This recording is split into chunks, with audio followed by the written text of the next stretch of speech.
My wife told me she would never get pregnant or have a child for anyone.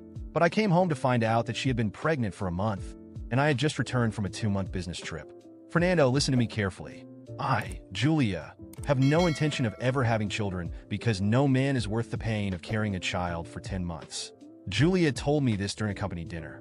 As I left the gathering amidst the complex gazes of others, I returned home only to find a package waiting for me. Julia's pregnancy report. She was already 1 month along, and I had just come back from a 2-month business trip. Despite this profound betrayal, I felt an unexpected sense of relief. I calmly called Julia and said, "Let's find a time to get divorced." "Fernando, what are you talking about? Just because I won't have kids for you, you want to divorce me?" Her voice dripped with disdain. "Julia, look at this little sock. Shouldn't we get it for our baby?" A soft male voice chimed in. It was Miguel, her childhood friend. The call ended abruptly. I glanced at the villa I had called home for 7 years and exhaled deeply. This house had been purchased outright before our marriage, but now it felt tainted. I decided to move out and sell it. As I packed my things, the door swung open. Julia entered, her arm entwined with Miguel's. "Fernando, where are the slippers? Miguel is cold. Could you grab a pair for him?" Julia commanded me. As usual, Miguel wore a smug smile, his eyes taunting me as he softly added, "Fernando, could you help us out?" I shoved my design sketches into my suitcase without responding or looking at them. Their presence made me nauseous, like being drunk and then getting into a bumpy car surrounded by a sickly sweet perfume. "Are you deaf?" Julia yelled, throwing one of her high heels at me. I dodged it and shot her a cold glance, but chose silence. Noticing my suitcase for the first time, she frowned and asked, "What's going on?" "I told you on the phone." "Divorce," I replied flatly. Though I had once loved her deeply, disappointment had piled up until love vanished in an instant. "Fernando, are you throwing a tantrum?" "I've told you before, I'm not into women." "Julia is just my best friend," Miguel added mockingly. "Let's make amends. Please don't be upset. I'll try not to bother Julia anymore." "Miguel, what did you do wrong?" "It's Fernando's jealousy that's causing all this trouble. It has nothing to do with you. And he's upset just because I won't give him children." Julia shot me a loathing look. She glared at me and said, "If I had known you'd react this way, I wouldn't have married you." "It's not too late to leave," I said, securing my suitcase and checking my drawing equipment before heading for the door. "I'll list the villa with an agent. You should hurry and move out." "You're selling our house?" Julia shrieked. Suddenly, she grabbed my arm. "Fernando, I'm only refusing to have kids. Is that really worth a divorce? We agreed you wouldn't pressure me about children. You brought it up in front of everyone today. I only spoke my mind. Don't touch me. You're filthy," I retorted, shaking off her grip. "Filthy?"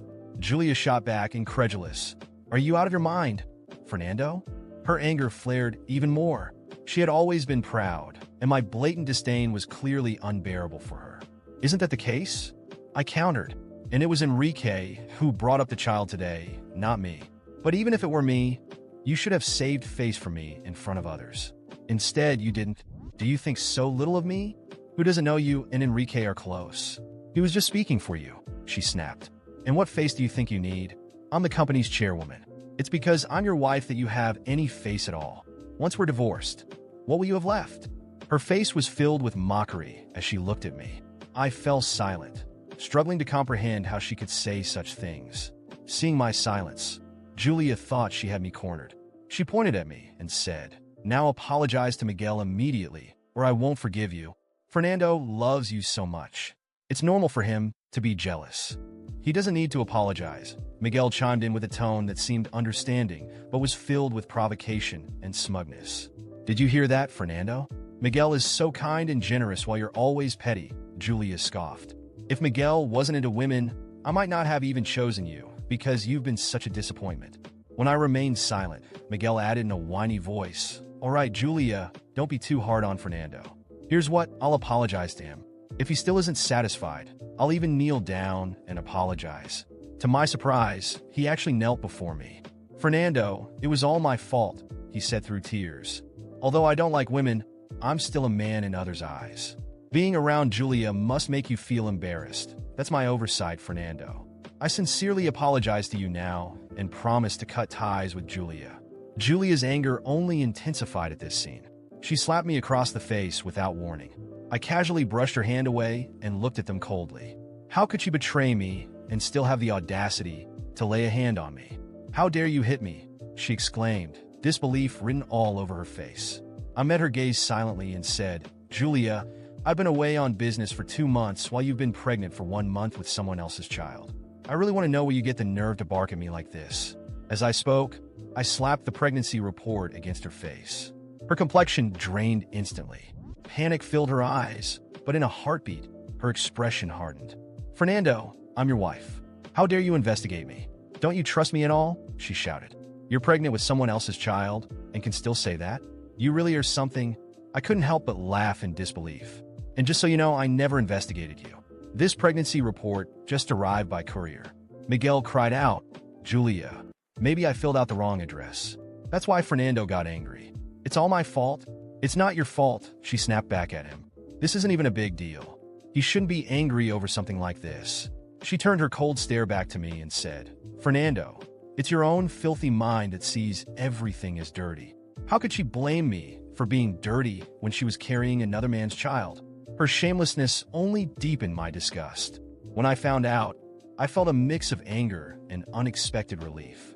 The truth was I no longer loved her, so her betrayal didn't sting as much as it might have. But Julia's shameless attitude truly infuriated me. So tell me, where exactly am I being dirty? I asked seriously. Julia shot back, the baby in my belly is Miguel's. But we didn't do anything, it was artificial insemination. So what? I nearly laughed at her absurdity. What do you mean, so what? I pressed. Fernando, don't you have any compassion? Miguel has faced immense pressure from his family because of his sexual orientation. He wants a child to ease their worries. And since we grew up together, I felt I had an obligation to help him, she continued. Would you really want to see Miguel suffer under that pressure? Her self-righteousness was astounding, as if she had performed some grand act of charity. I couldn't help but laugh at the sheer absurdity of it all. Julia, we've been married for years, and you wouldn't even consider having a child with me. You publicly declared today that no man is worth the suffering of 10 months of pregnancy.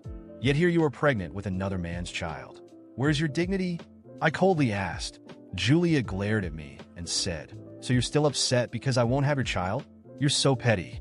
I'm just disappointed in you. Enough. I really don't want to waste my time arguing with your ridiculous logic. I waved my hand dismissively. I'll prepare the divorce papers, and you should hurry up and move out. With that, I turned to leave. Miguel suddenly cried out, Julia, if you two get divorced, our baby will be born into a single-parent household. He was clearly hoping Julia would take this opportunity to declare she'd marry him, thus avoiding any talk of single parenthood. But Julia grabbed me by the arm with disgust in her eyes and said, Fernando, stop making a scene. You heard what was said. If we divorce, this baby will be raised without both parents. You can't be so cold-hearted. So, what do you mean? I asked. You're suggesting we stay married and raise the child together with Miguel? I wanted to knock some sense into her. It was unbelievable. Miguel jumped in again. Fernando, you don't need to worry about this. Once the baby is born, I'll be around to help take care of it. And then we'll all live happily together as a family of 4. I couldn't help but laugh again in disbelief. Miguel nodded earnestly. Fernando, isn't that a good thing? Good? Are you out of your mind? Julia has no brains. Do you think I'm an idiot too? What normal man would allow his wife to carry another man's child? I scoffed and shrugged off Julia's grip as I headed for the door. Fernando, that's so rude. How can you talk like that? Julia rushed after me. I turned to give her a cold look and said flatly, Julia, we're adults here. Let's keep some dignity and sort out this divorce quickly. Then I stepped back toward Miguel and looked at his pretentious face before throwing a punch that sent him crashing to the floor, blood pouring from his nose. That punch was a warning. Stay out of my way, I warned him. If I were you, I'd focus on living with Julia the trash instead of bothering me. As I turned to leave again, Julia shouted after me, Fernando, you've lost your mind. How can you hit someone? And who are you calling trash? I'm still your wife. Julia lunged at me in one swift motion, but I slapped her across the face hard enough to send her sprawling to the ground. Listen closely, Julia. When I loved you, there were many things I could tolerate. But now that I've stopped loving you, think carefully about yourself and remember how we got together in the first place. Julia seemed unable to believe that I would actually hit her. But as she looked into my eyes and saw my resolve, panic flickered across her face. After leaving the villa, I drove to the spacious apartment near my company. I had purchased this place some time ago, but rarely stayed here. After a quick tidying up, I dove into work. The company was currently handling a massive project, and the blueprints were in the final stages. They needed to be completed urgently. In the past, Julia might have affected my mood and hindered my ability to work. However, with her absence, I felt a sense of relief. I pushed through until midnight, finishing the final touches on the project. After a few hours of sleep, I headed straight to the office. Such a significant project required the final design draft to be presented at the board meeting. In the conference room, while discussing project issues with the board members, the door was suddenly flung open. Julia stormed in with Miguel and a dozen security guards. Miguel was dressed in a well-tailored suit, no longer appearing effeminate. His face radiated smugness. "Fernando, you're fired. Leave now." Miguel pointed at me as if I were a dog being shooed away. My laugh was nearly uncontrollable as Miguel pointed at me, declaring my dismissal as if he were on a theatrical stage. The meeting room, previously silent, now filled with confused looks and murmurs. The board members, people who knew my work well, exchanged glances, unsure how to react to the absurd scene unfolding before them. I took a deep breath, composing myself. I looked directly at Miguel, who wore his usual smug smile, and said with as much calm as I could muster, "Miguel, I don't know who gave you this illusion of power, but this company is mine, and there's nothing you can do to remove me." He blinked a few times, clearly unsettled by my calm tone, but before he could open his mouth, I continued, "Oh, and by the way, storming into a private meeting with security guards isn't just against company policy. It's a crime. I'll enjoy suing you for trespassing and public harassment." His face turned red with anger, but he still tried to maintain his composure. "Fernando, this is ridiculous. Julia and I own the company now. She transferred her shares to me, and I'll run things my way." That was when I noticed Julia standing behind him, wearing the same contemptuous expression she had shown before. Arms crossed, she radiated superiority. "Did you really think I wouldn't have a plan, Fernando? While you worked day and night, I made sure everything would fall under my control. And now you're out." It was unbelievable. Julia, the woman I had shared my life with for years, now stood beside Miguel, actively trying to destroy everything I had built. Yet instead of exploding in anger, I smiled. A cold, ironic smile. "You two really think you caught me off guard, don't you?" I said, pulling out my phone and scrolling through my gallery. "First of all, Julia, you seem to have forgotten a small detail. The transfer of shares you're bragging about was done illegally because our marriage agreement includes a clause prohibiting the sale of shared assets without my consent. And, as far as I can see, you never consulted me about this." Julia's face paled for a moment, but quickly recovered. "That doesn't matter. I have proof that you're not a trustworthy husband. Do you think no one will believe me?" At that moment, I connected my phone to the projector in the room and began playing a video. It was a recent recording of a conversation between Julia and Miguel, captured by a device I had placed in the house days before I moved out. In the recording, Julia outlined her plans to deceive the company, transfer the shares, and ultimately get rid of me. Julia's panicked expression as the video played was priceless.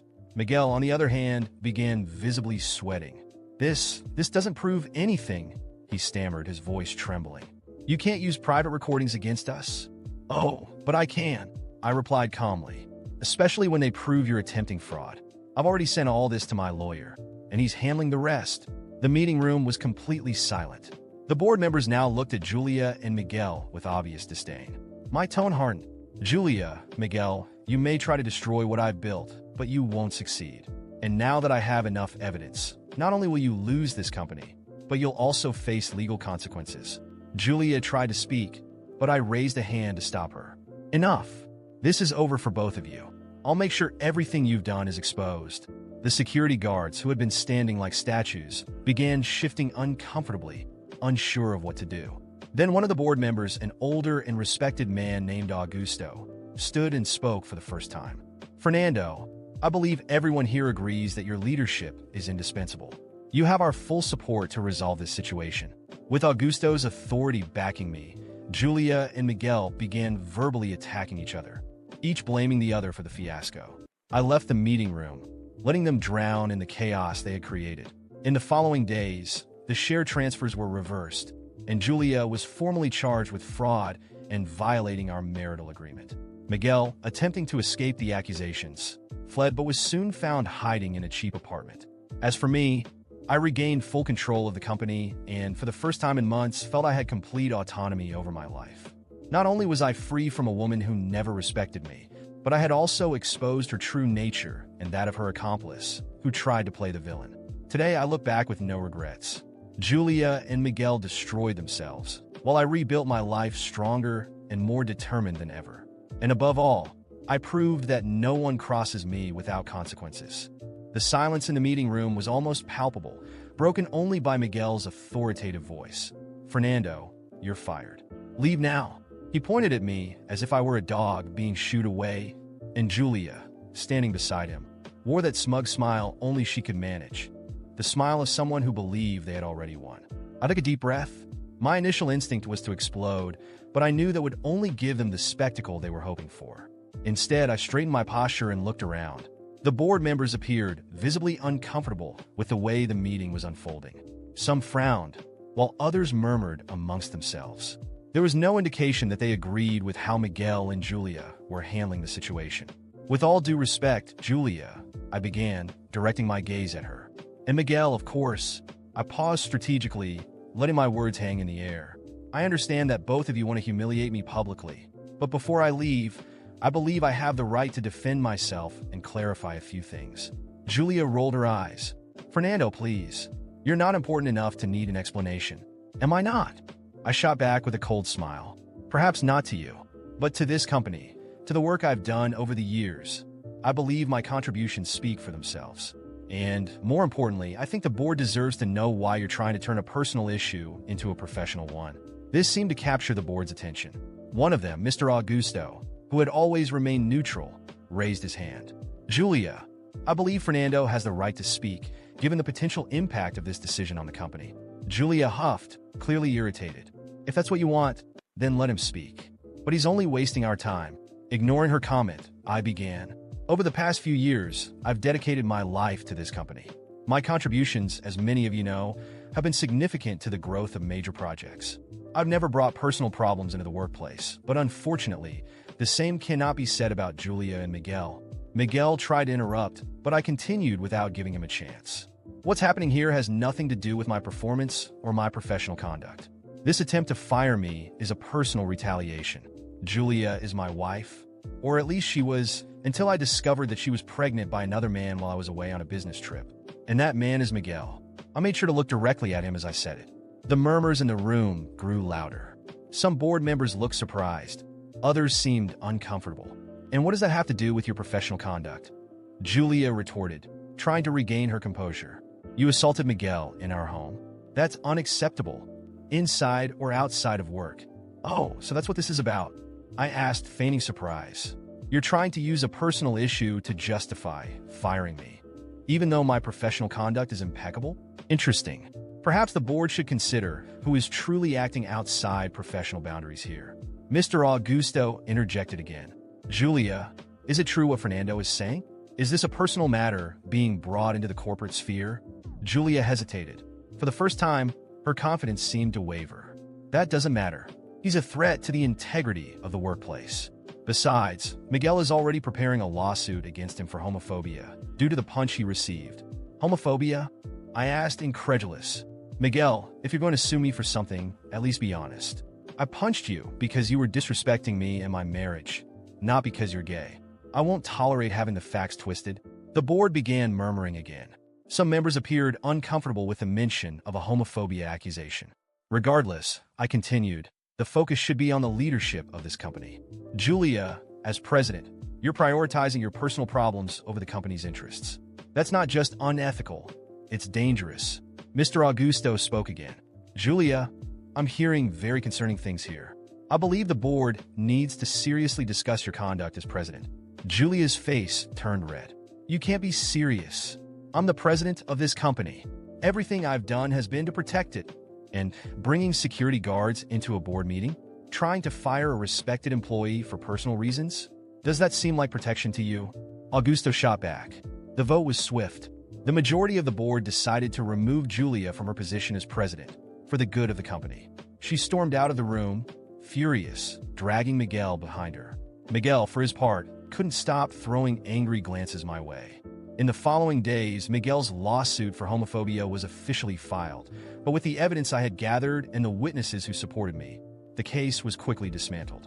The court not only dismissed the accusations, but also highlighted that the attempt to use a personal conflict to defame me was, in itself, an abuse of the judicial system. Miguel left the courtroom humiliated, and the impact of his defeat resonated both inside and outside the company. Meanwhile, Julia's departure left the presidency vacant, and the company needed someone capable of restoring stability after weeks of scandals. The board members, aware of my track record of contributions and the professional manner in which I had handled the situation, began discussing a definitive solution.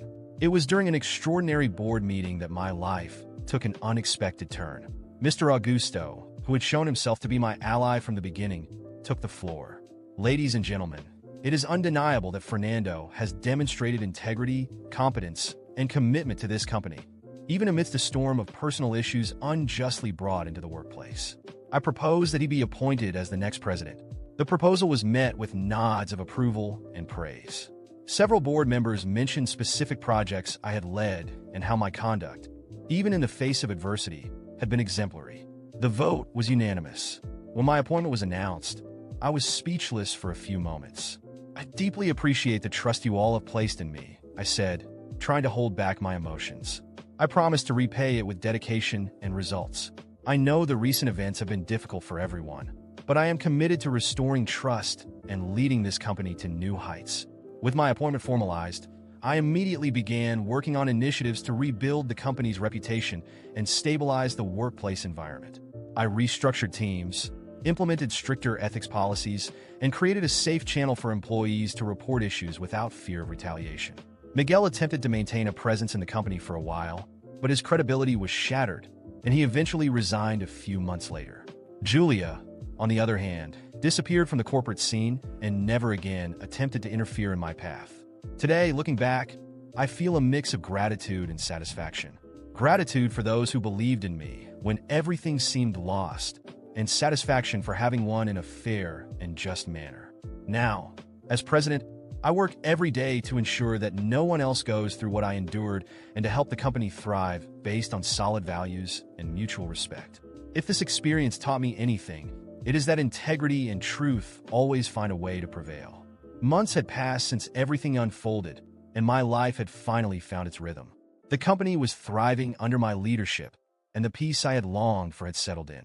Julia and Miguel were nothing more than a closed chapter, or so I thought.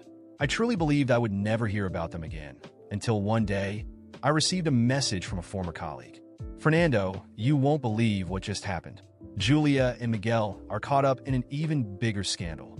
Curious, I replied immediately, asking for more details. That's when he told me. Julia's baby had been born, but a few months later, she decided to betray Miguel, and the situation had become very public. The most absurd part? She was now suing Miguel, demanding child support for the baby. When I heard this, I couldn't stop myself from bursting into loud, genuine laughter. It was almost unbelievable that the same woman who had schemed so much to bring me down was now tearing apart her own accomplice. Her move was direct and ruthless. She had used Miguel just like she tried to use me, and in the end, he faced the same fate she had planned for me: total humiliation. It was a strange but deeply satisfying feeling. The revenge I didn't even have to plan turned out to be much sweeter than anything I could have imagined. Watching Julia and Miguel destroy each other was, without a doubt, far more gratifying than the day Julia was removed from the presidency. It was the ultimate proof that the universe has a delightfully ironic way of delivering justice. I laughed a lot that day. Then, I returned to work with a smile that didn't fade for hours. After all, some battles are best won by simply watching from a distance.